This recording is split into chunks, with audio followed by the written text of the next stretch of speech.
Yo, this is Rampant Killer already, the Kansuubira nti oli bulungi wonna w'osinzidde okuba nga te otumbudde omulungi ku PG The News Anchor nkwanirizaako era nga bwe ntyo nkwebaza gyonna gy'otuusaako engalo.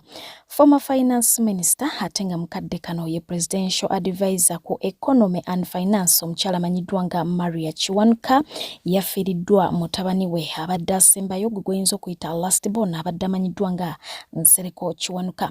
Nsereko yafiiridde mu Washington DC gy'abadde awanga era ngono abadde muyizi so nga ate mukadde ke kamu abadde akakalabya. Kigambibwa nti ono oluvannyuma lw'abanne babadde akola nabo obutamulaba ku mulimu bafunamu obweraliikirivu ekyabaviirako okuba nga ate bakubira ab'eŋŋanda ze abo nga bo ate bagenda maaso okuba nga ate bategeeza poliisi eyagenda maaso okuba nga ate emunoonyako gy'awangaalira okutuuka ku mulyango nga tewali aggulawo oluggi basamba lusambe era ngono omubiri gwe gwasangiddwa mu ntebe nga atudde wabula ngaawo we yazikirira nga ne TV yabadde ekyaliko. Oluvannyuma lw'okumwekebejja abasawo bavuddeyo bati bagenda maaso okuba nga ate bakakasa nti ono yafudde heart attack. Kitalo nnyo, kitalo ddala. Mu bufu bwe bumu, Assistant Chief of Defence Intelligence omukulu amanyiddwa nga Brigadier General Tom Kabuye yasangiddwa ng'afiiridde mu maka ge ku lunaku olw'Essande agasangibwa mu Town Council y'e Kikyusa mu disitulikiti ey'e Luweero. Ate nga ye nkuba kye yabadde akakalabiza mu ggwanga lya India eyategerekeseko erya Namu Easy nga ge mannya gakozesa ku mitimbagano gye bw'atyo yavudde mu bulamu bw'ensi eno oluvannyuma lw'okutungibwatungibwa ebiso bannansi b'eggwanga lya India. Omukyalo ono bamuttidde e India. Abayindi bamufumisefumise ebiso paka bw'afudde. Nsaba otambuze vidiyo eneetuuke ku famire ye. Ekisinza okunneewuunyisa ennyo omukyalo ono bamumbikidde nga simutegedde. Oluvannyuma ngenda okwekenneenya ennyo nga ye Naamu wange. Naamu Easy emabegako eyo twayogera. Omusumba amanyiddwa nga Pastor Kiza ngono yasumba endiga z'omu Rock Ministries Church esangibwa mu disitulikiti ey'e Bushena we twogerera yadduka yessa. Ono ekyamuddusa be bantu abasatu abaafa bennaku tussako emabega we baali bagezaako okuba nga ate bawanikayo tent mwe baali bateekateeka okukuŋŋaanira oba okkubira crusade ey'abalokole nga bw'ozitegeera obulungi amasannyalaze ne gabayitamu. Ekyamuddusa lwa nsonga nti ye yali nannyini nteekateeka zino naye nga bo baafa amasannyalaze ne gye buli eno mpawo amanye gyali. Semakula Dennis wamu ne munne nga bwe bali mu katambi kano amanyiddwa nga Kaggwa nga bano babadde batuuze Bennaluwala mu Katosi be bakubiddwa ne battibwa abatuuze era bwe bati ne bakumibwako omuliro ogwabaviddeko okuba nga tebava mu bulamu bw'ensi eno oluvannyuma lw'okusussa obubbi. Bano kigambibwa nti babadde bagenze kubba mbuzi era nga babadde bagenze kubbira ku pikipiki wabula nga babadde bavubi era ng'okusinziira ku batuuze babadde nga bagezaako okubalabula beesonyiwe abantu bakomye obubbi abantu bakoowu wabula nga tebawulira era nga ababaddewo bagenze maaso okuba nga ate bennyamira olw'ensonga nti baze babalabula enfunda eziwera. Kujja babagamba ne mukaba nammwe kujja babagamba kale kati mwanonye ekyeno kubbe.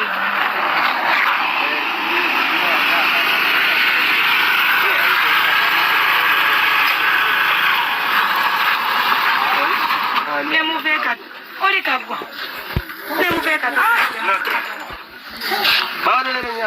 Wade baze kubambuza eno weebuuze babiri wanga gibabiri. Abantu bakyoka eri wali waggulu. Ebadde wanga kati naye koleki balina giraavusi ekola eki. Kati ogambe badde kutemaani. Osobola kwatawo talina giraavusi. Niba bagamba nga mubidde ebbanga. Kama yagala tusikiriranga musango naye kamuwozi. Akazi bakuyita eri. Genda omalize ebikuleese.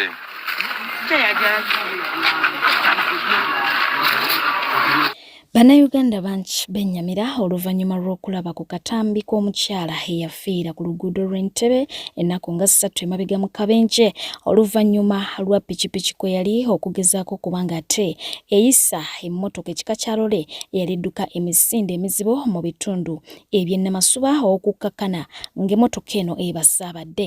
Naye bakyala bannange ono omukyala Barbara yafudde bubi. Ono omukyala omanyi nti n'omutwe gwe baagukutuddeko ne gugwa wali omukono ne gugwa wali buli kimu ku bbatabata awo. Omukyala yafudde bubi. Bannange omukyala yafudde bubi ono. Maama. Kyokka yalese omwana we mulwadde. Naye era mumusabire omwana. Omukyala ono accident yabadde ku bbatabata. Omutwe gwavudde wano ne gugwa wali. Video ngiina. N'omugulu ne gugwa wali. Ekiwuduwudu ne kisigala awo misana tukunani stop bannange endabirwamu nezi mukama kyova abaana mu embaga babo tuba lumenju kera ku makya weesabireko ogambe mukama nkulembera oyinza okuba lwe lusembi ofuluma abantu bavugiza kimama abantu balina bye bakozesa ku mitwe. Ssentebe w'olukiiko oluddukanya ekitongole ekyobulambuzi mu Bwakabaka bwa Buganda ki Heritage and Tourism Board omukungu Benoni Ntambi yasimatuse okufiira mu kabenje k'emmotoka olunaku lw'eggulo bwe yabadde ayolekera Emityana ono nno nga yaddusiddwa mu ddwaliro ekkulu e Lubaga okubanga ate afuna obujjanjabi. Ono ye mutandisi w'amasomero okuli Munta Royal College e Bombo wamu ne Royal Giant School. Bwenjogera ku bubenje ngira kubanga ate mbatussaako agatambi akoleka obweraliikirivu obuli mu Bannayuganda abamu oluvannyuma lw'ebyo bye bazudde mu ddwaliro ekkulu e Mulago. Ebyoyogeddeko temuli byonna temuli byoyogedde. Ebyo temuli makulu gaamu. Booza ffe ababimanyi. Temuli byoyogedde byamu temuli makulu gaamu. Juuzi omuvubuka yafudde n'akafuna abantu 5.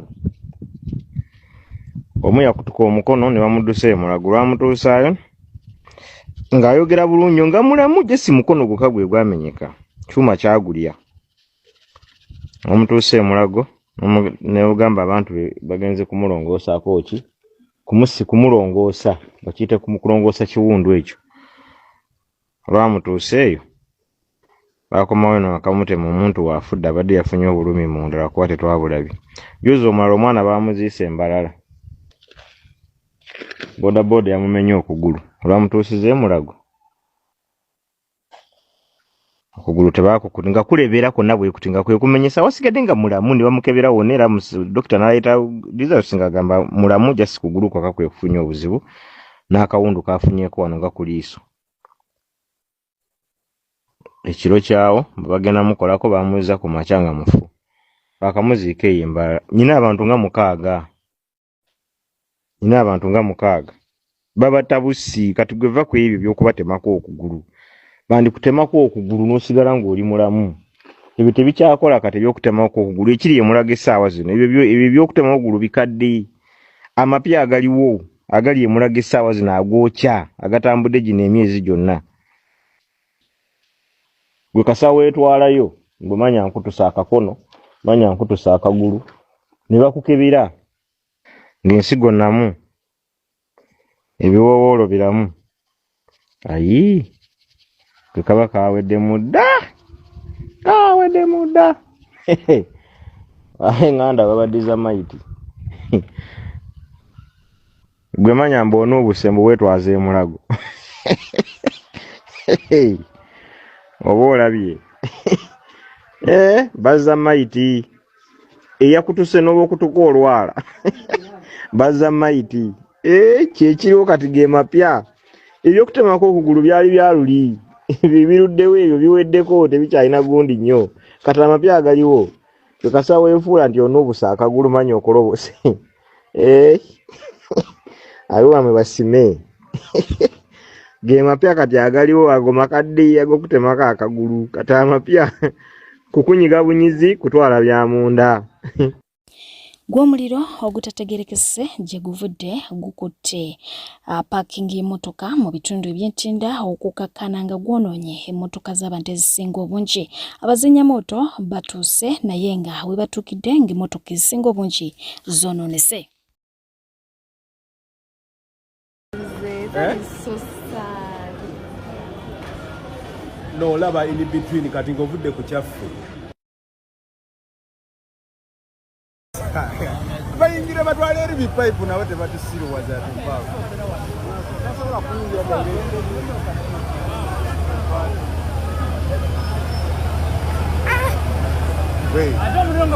ate nga gw'amaanyi.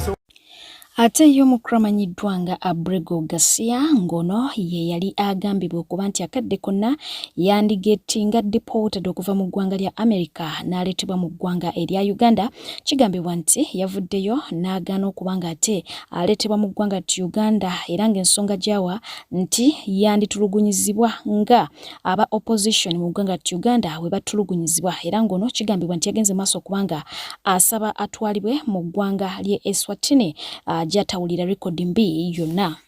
Former Flying Squad Commander Senior Superintendent owa Police Agasire Nixon agamumyuse oluvannyuma lwa munnamateeka we abadde mu nsonga ze Ahmed Kale okuba nga ate ateekako kakokola atondeka nyuma awatali wadde okumuwa ensonga. Agali mu nkubo gagamba nti ono yafunye eddala oyo omulala okusobola okuba nti amutaasa mu musango guno ogw'obutemu gwalimu. Kinajjukira nti abamu ku abo abaakwatibwa mu musango gw'omugenzi Joan Kagezi bagenda maaso okuba nga ate bamulumiriza nti yagenda maaso okuba nga adumira okuttibwa kw'omukyalo ono ne munnamagye omu. Ate nga bo bannansi bangi bagenze maaso okwewuunya omujaasi eyakoze ekikolwa eky'obuzira oluvannyuma lw'okukwata omusiguze mu nju ye ng'ayise empiki ne mukyala we. Bangi babadde balowooza nti oba oliawo ono waakumukuba masasi sinakindi oba abeeko ekyobulabe kyamutuusako wabula enviiri z'abawedde ku mutwe engeri gye yagenze maaso okuba nga ate akwasaganyamu ensonga zino. Omuyimbi Gravity Omutujju yayimba n'abagamba nti ekyakola ki ekyabazaala kye kiri batta era abantu bangi bamanyi okugamba lwaki abakyala bangi mu nsi ate abaami batono, abaami obwenzi bugenda kubassa. Ono ye yasazeewo okuba nga ate empiki azitwala mu nju ya musajja munne. Bagamba nti bw'otatya musajja munno mmaliraayo. Naye temutya bamukutte ayesa empiki n'emuka afande mu nju ya afande. Yangu oyitewo.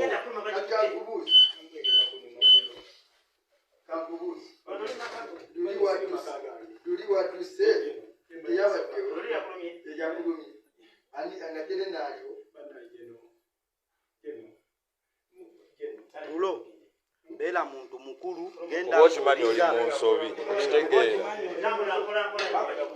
naye obwezi bubi mubekubaka abasajja kati omulabe ekimutuse kujja mu maka ga musirikale kitegeera budde bwa kirezitu saa mwenda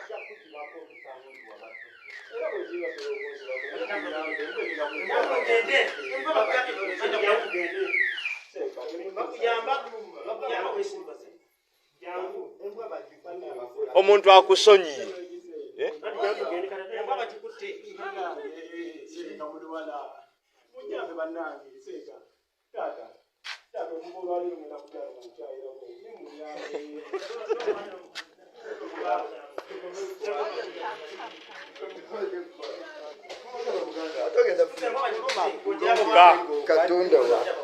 kati oyagala beera wano ekyo kyaka kyoyagala femba bagambye ekwatiddwa genda ng'okajjuza ofune ekiwala omuntu akusonyiye n'omusajja la akusonyiye wakisa nnyo genda kuluma beera munyogere mukuwaliyo embwa mukikwate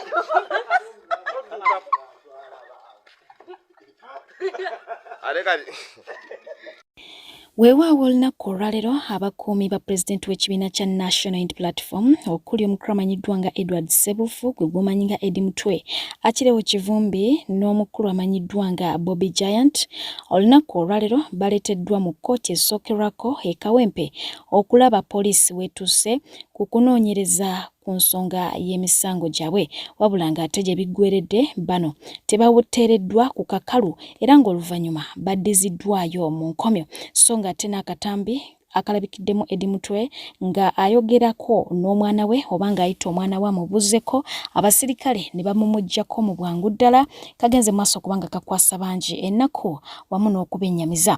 Munnamateeka waabwe Shamimu Malende ayogeddeko eri abantu eri ebyo ebivudde mu kkooti.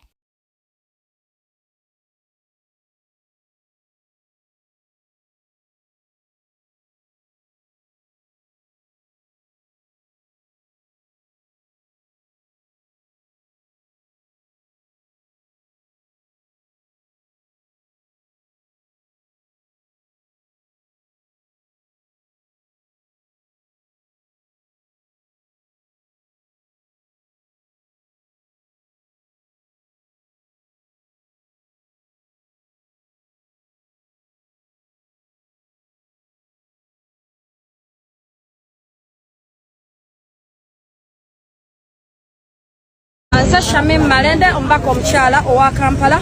Olunaku lwa leero twakedde wano e Kawempe ku poliisi Kawempe ku kkooti era ng'ekituleese comrades baffe Eddie Mutwe akiri obadde bakomezebwawo mu kkooti ku misango egyabaggulwako nti beetaba mu dduyiro afaanana ow'amagye nga tebalina lukusa lwa minisita ku kitebe kya NUP e Makerere Kavule. Naye kyewuunyisizza nti empaaba ekomyewo ng'ekyuse nga tubongeddeko abantu abalala nga Bobby Giant, Serunkuma Edwin, Lukenge Sharif, Nyanzi Yasin ne Kawesi Tony. Abantu abo baleeteddwa era ne basomerwa emisango egifaanagana ne bagyegaana. Nga bannamateeka tubasabidde okweyimirirwa era empapula zonna tuziteekamu. Naye omuwabi wa gavumenti tabadde mweteefuteefu nga 29 Sebutemba lwagenda okudda awe enziramu ye kusaba kwaffe okwa bbeeyi. Naye ekisinzo twenyamisa nti ate ku kkooti bawambirawo abantu. Songa ata wennyini Deputy Spokesperson Alex Waiswa Mufumbiro wakwatiddwa yasibwa atyo n'atwalibwa ab'ebyokwerinda era nga mu kusookera ddala ab'ekibiina kye babadde tebamanyi mayitire ge okutuusa amawulire gagenze maaso okuba nga tegafuluma nga galaga nti ono yatwaliddwa mu maka ge asobole okuba nga ate akolebwako search. Comrade waffe Deputy Spokesperson w'amyuka omwogezi w'ekibiina ki National Unity Platform Alex Waiswa Mufumbiro akwatiddwa olunaku olwaleero essaawa ntono ez'akayita ababadde ku kkooti y'e Kanyanya batugambye abadde yakafulumamu katini bagenze kuba essimu ne bajja abasajja ne bamuwamba abantu babadde mu ngoye za bulijjo naye nga balina emigemerawala balina emmundu ne bamukwata ne bamuteeka mu mmotoka eyo wetwogerera tetumanyiwa waali. Naye ekyewuunyisa ate ky'ennaku nti olabira ddala bino ebikolwa bya butiitiizi Regimu ya Museveni eri mu kutya nnyo kye tuyita protest vote kyetubadde twogerako kubanga kati wenjogerera Ssaabakunzi waffe ali mukomera gwe bayita Habibu Wembo n'okwata Deputy Spokesperson waffe abakulembeze baffe bonna b'ekibiina batambulira mu kutya kubanga buli omu abagamba nzaddako oba ki kakati embeera eyo kigi gye mwagala tubeeremu tuwangaliremu ng'ekibiina. Waiswa singa wadde bamwetaaga nga balina omusango gwe balina baali badde bamuwandiikira abadde bamusamoninga bulungi n'agendayo ne bamubuulira ki kye bamwagaza. Naye kaakati okulaba ng'agenze ku kkooti kubanga abadde agenze ku kkooti okubeerawo nga baleese Bobby Giant ba Eddie Mutwe n'abalala nabo abawambibwa mu mbeera eyo kaakati ne bamukwata era naye ne bamutuusaako ne bamubuzaawo. Wetwogerera tetunamanya wa bamututte naye mulabye pattern eyo batwala abantu baffe. First of all, etteeka liragira nti bw'oba okwata omuntu we identifying omubuulire musango ki gwakoze ate omutwala abantu bab'enganda bamanyi wa bamututte. Ekyo ekirala abeere ne access ku basawo be n'ebirala bwe bityo. Naye kaakati bano abantu beeyisa ng'abayaaye tosobola kujja n'opicking omuntu omukulembeze ku level eyo kubanga Comrade Alex Waiswa Mufumbiro si muntu wa bulijjo ne bwe yali badde muntu wa bulijjo olina ogoberera amateeka. Naye kati yamyuka omwogezi w'ekibiina ekya National Unity Platform si muntu kogamba nti agenda kubulawo oba agenda kukola ki muyite mu buntu ugambe nti tukwetaaza ensonga eno n'eno ajje bwe bataze otekinga step endala. Era abadde bwe batutegeezezza nti bamulabye nga bamutwala ne bamugrabinze ne bamukwata ne bamukulubanya ne bamuteeka mu mmotoka eyo ne bagisibawo ne bamutwala. Era abantu abamu bagezaako gigoberera kubanga ebadde emmotoka ya Nuwa ne bamuteeka mu mmotoka eyo ne bamusarawundinga abana basajja ababadde n'emmundu nti bakola pattern y'emu gye bakola nga tugenda mu kalulu akaggwa kubanga bwe twabategeeza luli bakwata abantu baffe abasukira ddala mu 14 be baawamba mu mbeera eyo ne wetwogerera 18 ku bo tebalabikangako. Kaakati yembeera ezeemu obeerawo kati essimu yange tezikira obeerawo bagamba mbalala balo we bakutte kata kubalo we bakutte ate kiti ku muwala we bakutte buli kiseera kakati abantu baffe baagala babeere mu kwekweka abakulembeze baffe bonna okuviira ddala wano ku secretariat abakulembeze baffe bonna bali mu ntiisa buli mutamanyi oba nzaddako ate kati bw'ogenda ku district ez'enjawulo mu region ez'enjawulo abakulembeze baffe bonna bali mu fear kakati ngeye kata kutwa bagambye nti abantu baffe banominatinga ku Friday ku weekend babanoonya ne babakwata abakulembeze baffe ne osanga sub-regional coordinators baffe batambulira mu kutya kubanga buli activity gye bakola babakwata walabye bakutte Buwembo comrade Buwembo Ssaabakunzi waffe ne tiimu yonna gy'abadde nayo kati kitegeeza nti byonna bali mu kukola replica oba kyenyini kye bakola luli okulemesa abantu baffe twabagambye olunaku olwaleero ne bakandidates baffe abamu abasobola okutuuka ku nomination centers babagaana bafuna olukujjukujju ene excuse yonna gye bakozesa okubalemesa okwewandiisa so tulabira ddala nti regime ya Museveni eri mu kutya kw'amaanyi nnyo kyova abakola bino ebikolwa byogezaako kunafuya abantu baffe n'okulaba nga tetutambula nga bwe tulina okutambula ng'ekibiina. Asante sana. Basement loading. You will all learn to respect the leaders of this country. Congratulations in advance on becoming a graduate of the basement. Ebyo ebigambo ebivudde mu General Muhoozi Kainerugaba oluvannyuma lw'okutegeera nti omukulu Waiswa akwatiddwa nti bajja kubanga ate bayiga okuwa abafuzi b'ensi eno oba b'eggwanga lino ekitiibwa era bw'atyo n'ategeeza nti atwalibwa mu kimu basement n'amuyozaayoza okubanga ate mutikkire oba agenda kutikkirwa mu basement naye nga bino byonna bibaddewo ye omukyala amanyiddwa nga Babitungo Kyagulanyi addukiddewo ku mukutu gw'okubanga agumya mukyala wa Waiswa amanyiddwa nga Edith Katende Mufumbiro wamu ne mukyala wa Bobi Giant amanyiddwa nga Swabra ow'omukisa n'abategeeza nti mukadde kano balina okwambala ebyokulwanyisa byabwe okitegeera kubanga be bali ku front line omulaba akimanyi bulungi nti abaami baabwe gegamu ku maanyi ga struggle era ne bagenda maaso kubanga ate babakwata so okwatibwa kwabwe baagala kunafuya ki struggle era n'asaba abakyala bano nti babeere b'amaanyi kubanga ate be bajja okuwa abaami baabwe ki amaanyi bwe banaggwamu amaanyi oba oliawo n'abaami baabwe bajja kukola ki kunafuwa n'abagamba nti ye yali abaddeko eyo era kye bayitamu essaawa eno akikola ki akitegeera bbaawe yali akwatiddwako sigumu Ssebiri n'abategeeza nti tebali bokka ensi yonna eri nabo era n'abategeeza nti akadde konna bajja kubeera free. Omukulu Alex Waiswa Mufumbira bamukutte njagala mutegeere nti Museveni ayina kyayagala tuddeko ayina kyatatwagala tugendemu. Omukulembeze waffe lwe yagenda e Bungereza newankubadde bangi mufokasinze ku kivulu kye yakola oba music gwabaddemu naye yasisinkana Prime Minister wa Bungereza. Prime Minister abantu we muwulira Prime Minister mulowooza nti yasisinkanye Nabbanja w'e Bungereza nedda nnyabo oba ssebo. Prime Minister e Bungereza yabeeranga president yalinga omukulembeze wa Bungereza oba okategedde ate Bungereza Uganda twale lya Bungereza kati Museveni kyalaba tayagala bamuwagira bakirabe kanka kuddiremu Museveni kyalaba tayagala bamuwagira bakirabe lwaki bwe banaakiraba bajja kunoonya alternative bajja gamba kubanga abazungu abo be babadde bakuumidde Museveni mu buyinza ebbanga lyonna era be babadde bamuwanga tactics zabadde ng'akola naye buli we balabanga kati ssaawa zino bayinza okubeera against ye Museveni ekyaba tayagala bamuwagira bakirabe lwaki bajja kunoonya alternative bawunzike nga beegasse kuba mulwanyisa olwa survival oba mpulira kati Museveni yafuwa nnyo okubikka ekyo okategedde n'alyoka akuleetera abalwana simanyi abafumba abayomba ne bakuleetera simanyi Amuza ne Rema bacyankalanye simanyi Rema alina omusajja omulala simanyi biki ne bakukubamu diversion awo ne bakwata Bobi Giant ne bakwata kati ssaawa zino ne Waiswa Mufumbiro bamukutte naye jjukira olunaku lw'enkya wagenda kubeerayo omusango gwa Koni gwa Yozefu Koni. Museveni opiniyoni y'Abannayuganda ku Yozefu Koni nga basala omusango tayagala ebeerewo lwaki nti opiniyoni y'Abannayuganda ndala nnyo ku ye yagamba abazungu ebyo byaloopa Koni bojja mu bannayuganda be bagamba koni be yattanga be yafumitanga ebiti bayina fomati yaabwe ey'olugero eyawukana ku ya Museveni kubanga ffe tukimanyidde ddala nti Museveni ye koni. Owulira kati saawa zino Museveni afuba okulaba ng'atukuuma bize wano.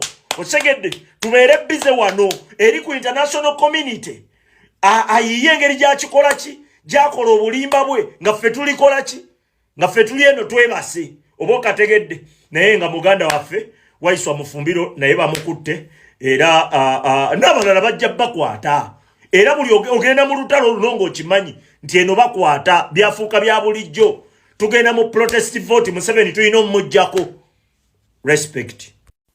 Bobi Wine ngali mu kivulu ekyakubiddwa e UK mu kibuga London alina ebigambo byagenze maaso kubanga ate ayogera ebyaviiriddeko bannastruggle abamu okweraliikirira era nga mu bigambo bye yabagambye nti oba oli awo gwandibanga gwe mulundi gwasembyeyo okubalabako kubanga akaseera ke boolekera si kangu n'akamu. Ebigambo ebyo abangi tebyabalese kyekimu. I come to London at this very critical time. I don't know when or whether I'll be able to be with you again because we are going to war. As we celebrate tonight, we celebrate like it's the last supper. We celebrate like it's the last time to be together. I know by the grace of God we shall be together again and again and again and again. But whatever happens, never ever give up, never ever sell out, never. Ennaku nina mpitirivu nnyo. President oyabadde London ebigambo byasembyeyo ate zo nabiwulizizza byanyungudde buyongozi ziga. Yagambye abantu be London tamanyi tezo okubanga era sitisapaye era dance with them n'agamba kubanga tugenda mu lutalo. Abantu bagamba nedda president ekisoboka n'abagamba yonna enabeera nteekateeka ya Mukama Katonda. Naye n'agamba kyonna ekinaba kituuseewo wabula mu Abannayuganda tekibalemesa kolashi kwerwanirira kuva mbuwambe nga president abadde ategeeza ki. So guys, let us pray ourselves tugeze kukwesabira mu buli ango koze byaddala president alimbye tugenda mu lutalo era yagambye Bobby Giant yamulekedde ng'agenda ku kisaawe n'essaawa ya leero tayinza kugamba Bobby Giant ali luddawa talina bujulize kitegeeza nti eggwanga Uganda lyakola ki yetuwangalira Kenya limanyi bulungi nnyo. Agambye nayinza okuba era sitisapa bannaye twesabire tugeze okwesabira mu buli ango wawa tugenda wakambwe era nange bwe mbanyumirwa luba lwe lusembayo so nga ate abamu ku bannankyukakyuka bavuddeyo n'endowooza yaabwe nga bagamba nti oba oli awo enkola ey'akalulu eyinza obutaleeta mirembe mu ggwanga lyattu Uganda oluvannyuma lw'okuba nti bagikozesezzaako oba bagigezezzaako enfunda eziwera wabula ne bamaliriza nga mpaawo kibakwasizzaayo. Elections will not change the situation in Uganda. Elections will never bring justice in Uganda from the status quo that we are in. They could work after the system is held, but in the meantime, to change from this current status quo, we need more than elections. And before you all think I'm attacking the opposition, no, that's not what I'm doing. I am just here for us to have an honest conversation as Ugandans about the efficacy of elections, about the effectiveness of elections in terms of giving us the change that we desire. You really think people that are okay with abducting each week more than one political opposition member are going to give us a win through an election? You think that people that are practicing those kind of, sham politics within their own political party are going to have a bit of shame to give us the win? And I'm saying this because you could say, oh, we are mobilizing differently. We are going to ensure this time the opposition votes in large numbers across different dockets. My point is, yes, what if we win ballot-wise? You really think they will give us that win and hand it over to us on a silver plate? And you see, when someone says, let's boycott elections, It does not mean let's sit home and do nothing. That's when we need to sit and ideate and think, what do we do to delegitimize, to break the power within this government, to weaken this government, because elections are not working. Mr. President, namba yo yambulako binagana yadde mbigamba ku namba yo tuli mukuwola Uganda eri mukuwola bana abami bajozi kasabala bano wandika mufumbira mukutte free mufumbiro Mr. President ebijja kukola halali kaze yo nonsonyi walali tebijja kukola Uganda bana Uganda bakuzukusa bakutajawo edi mutwe kivumbi Mr. President today kusale eri tujiddemu biroga kalonde kakume tujja kabera mu yes ne Mr. President katinga kubudde buno komanda abadala tewa mu court wandi badde wembera juteekawo ngogamba nzije Kampala zijja ku court weri Mr. President comfort zone yesuse mwana comfort fade yesuse pozingo na pale na kwetondedde ne comfort mwana comfort zone yesuse fada nsonyiwa. أعوذ بالله من الشيطان الرجيم الحمد لله والصلاة والسلام على رسول الله mbandulira Shehe Ashrafu Dembe oyagala genda bulaya omwana yabula obufumbo buyuga amajini ga kwesibako bakuloga byotunda tebitambula oyagala kyusa bulamo visa yabula Shehe Ashrafu Dembe ayine duwezi malayo wekwate duwaza Shehe Ashrafu Dembe okumanya bisingako mukubire ku namba yo jolabao. Assalamu alaikum.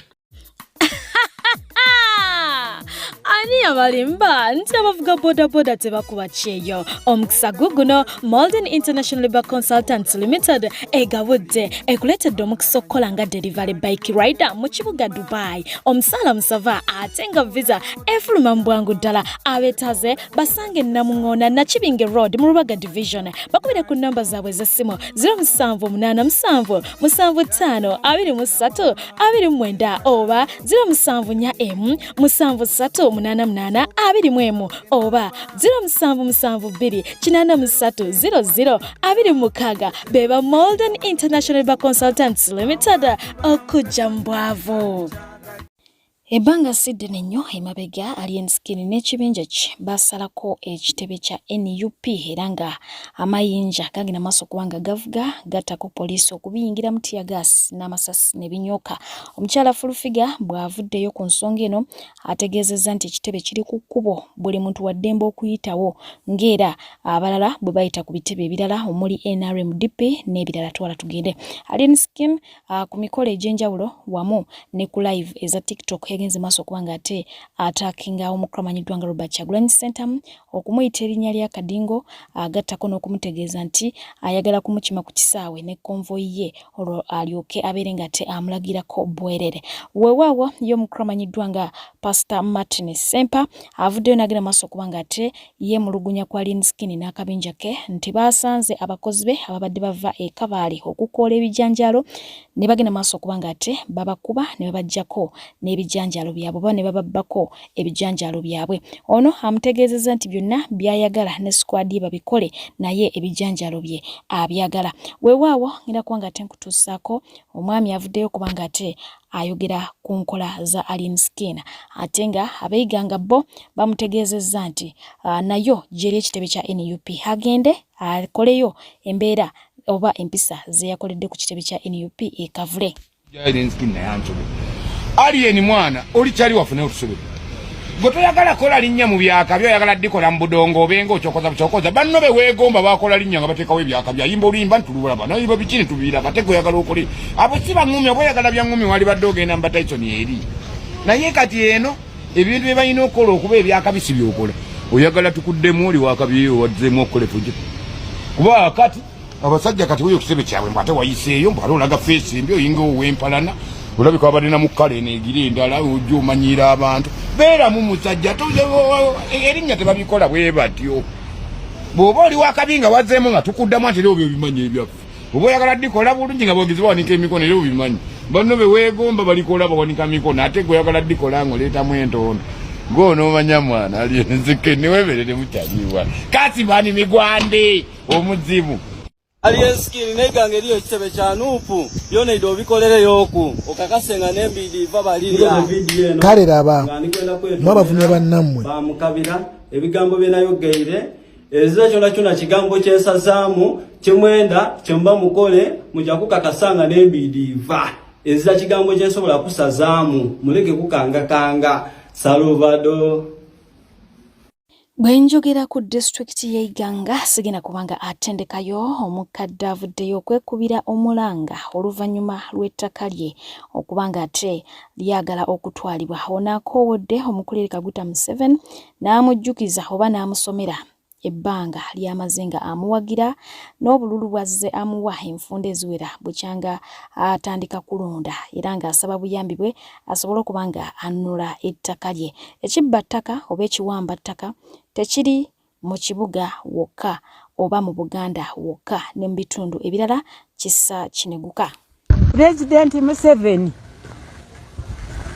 ne b'okola nabo mu gavumenti nsaba onyambe kubanga siri omusajja ono balaba David eyali meeya w'Iganga anyagako ettaka lyange mbu kubanga nkaddiye sirina wengenda wano wenzaalidde abaana abangi ennyo 14 yagenda n'asindika ennyumba yange n'abba amabaati gange kati nze sirina ngeri yonna ndi wano nkaaba maziga.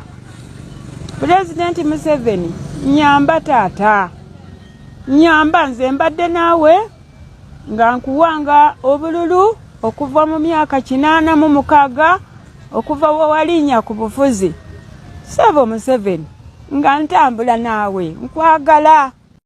Omukulu amanyiddwa nga Frank Gashumba ng'asinziira ku mpewo yavuddeyo bw'atyo n'agira maaso okubanga ate ategeeza bannayuganda nti babuusa ensonga za Lord Mayor Erias Lukwago amaaso ku nsonga za hamu okubanga ate yeddiza ekibuga Kampala wabula ono yabatangaazizzamu nti awe bakolera ensobi. Lukwago byonna byayogerako ono n'agira maaso okubanga ate abibakinga nti bituufu emirundi 10. Alaba project y'omwalo ogwo Lukwago ina valid questions za putingawo hazina mbaddeko nayawo na hazina nemwe timuwulira omwalo ogwo guweza 79 acres 79 acres buli eke kyone nyoka tugibalire $1 million multiplying amount 79 acres times 1 million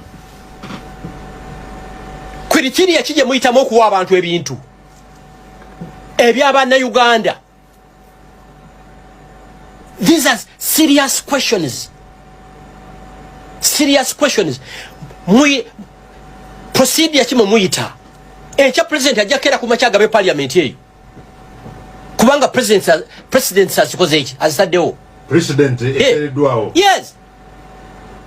Ani ategala nkulakulana. Fenna twagala nkulakulana.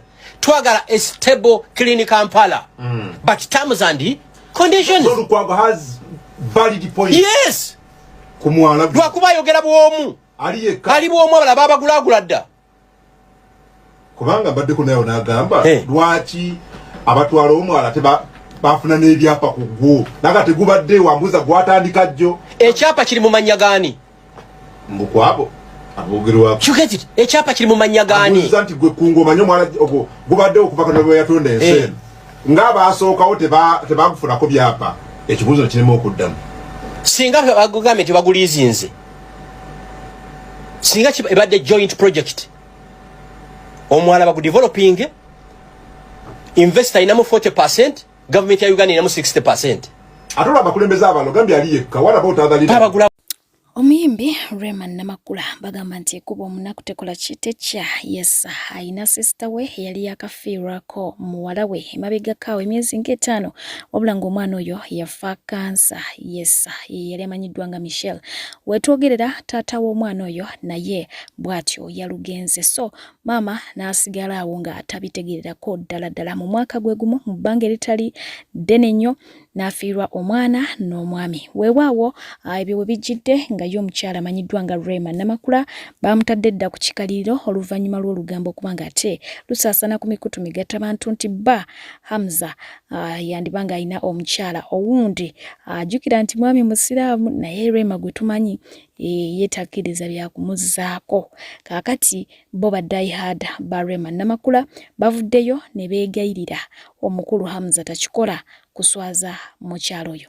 Mbadde pijja okuweereza atakuumira mpeera ngenda musaba sigale nga abankuumidde lwaki nedda mubeere bulungi mweraba.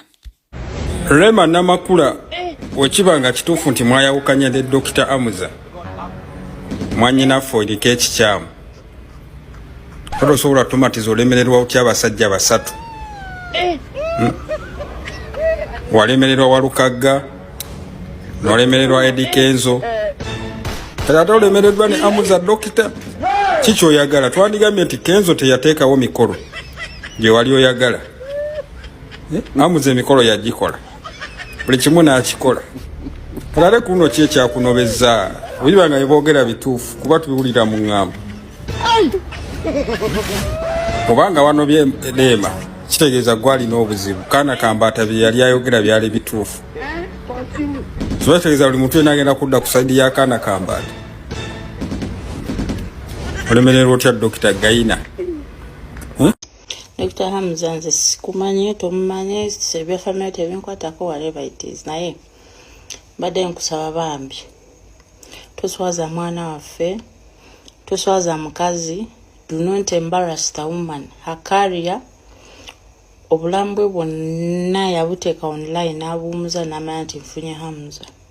So if it is true what Sengasidi is saying, because ebiseera ebisinga blogger ne bwaba kale ng'ayogera nnyo ng'akola ki muba mukyakera nkyana ayogera nga kituufu. So bw'aba kulinako information nga naawe mu mutima gw'omubuliri bw'ojjooyo okimanyi ekituufu olina omuwala mugenda ne ku buzinga. Omanyi mu abasajja mugenda ne mwirabira nti osobola okukwana omuwala ng'amanyi mukazi osereebu n'atandika onyumiza banentaawe Rema talina kyalina mwana bbawe nsuula naye biki biki ng'ebifaananyi abirina ate bagamba omuwala sima munyankole oba munyarwanda. So your wife is a full package. She lowered herself n'akufumbirwa n'akubrandinga n'akuteeka mu maaso n'akulabirira n'akufuula omusajja buli mukazi saa zino gwe yeegomba okuggyako nze buli mukazi yenna gwe yeegomba. So bw'abanga mukazi wattu akutaddemu kubanga akkirizagana n'amuze olina ebintu by'ofunye because of Rema. Olina w'otuuse in your life because of Rema, because Rema had friends. Okitegeera tudde olina brand z'otuuseeko because of that woman. So nze ng'omukazi munne nandisabye kwanga video engeri Sengasi gyalumiriza wadde yes mumuvuma but today she may be right. Hamza mu bitiibwa byama bane abasajja mu abakazi mu bitiibwa bw'owasoma n'abaani nga mulungi nomanya nti takyalina waalaga nomanya nti kati muyina she cannot go because bambi asookera nga gamba brand yange sikyagala kuswala ngenda kere nkyanvayo mbagambe ni wano nnubye banjajinge of which wali ofa batagenda mujajinga because once your marriage is nga obufumbo buganye walk out bolaba nga biganye tambula mwembabule like I support boys ne mulimu abamu ne mulimu embwa gyogenda ofumbirwa nga kituufu olina otambula. So me deep inside me n'ennaku zino engeri nze gye ndabamu Hamza ku mikolo abostinga nnyo. There is even a certain video gye ndaba Rema yali amuwa juice oba nga naye she was joking yali sarcastic n'amugamba nywa akadagala kaggwemu. So the way the guy walked away nga so people have issues in their marriage. Nekyo bamanya Sengaside ekyo kyokka kiwayogedde kyataanudde ebintu bingi mu maka ga munno. So nandi kusabye ng'omuntu nti bw'oba olina obujulizi oba anything nga tonnaswaza muwala oyo nga tonnaba muswaza kale buweereze management ya Kenzo oba Kere ekyanoonya Namulondo anyone close to her because temanyi obamanyi obagambe nja Rema ayogere nange I have information. I know she will take time akubiri agambe okay you want to talk to me if you have evidence mugambe but do not expose her marriage. Tomu exposing abambi mutira career ye Oshegera kozi wali yaba mutune bagamba olaba Rema yaba mufumbo n'agenda katali bulungi so bokere ntano je data ngoyo mbu uno musege bichi ekyo kyokka kita brand ekyo kyokka kisobola okutta endorsement size zonna ekyo kyokka bade buba bagenda mita marriage conversion yonna biba bifudde because bagenda gamba wetatsa mwito redo ofumbo bwe bawa yenda ugena bulirira kyabakazi oshegedde so what a brand yengo omukazi so talk to her on a personal level olwalero senga sidi nsaba nganze bambi yogera naye tomutira brand ye tomutira bufumbo bwe kyonna whatever she's going through just mubakazi bonna kale lero senga sidi I'm begging you Rema yemuleke leave her. But however, Hamza, if you're doing this nonsense, ngwega rectify on yourself. Tula wansi wekube mutumo otunyo mwana w'abandi. Abakazi tulina empisa embi. Abakazi tuba n'embeera mbufumbu. Buli mukazi yenna tewali ali perfect. So, kiva kufuna musajja nga mukakamu nga mugumiikiriza. Naye kyensaba senga sidi bambi tokikola.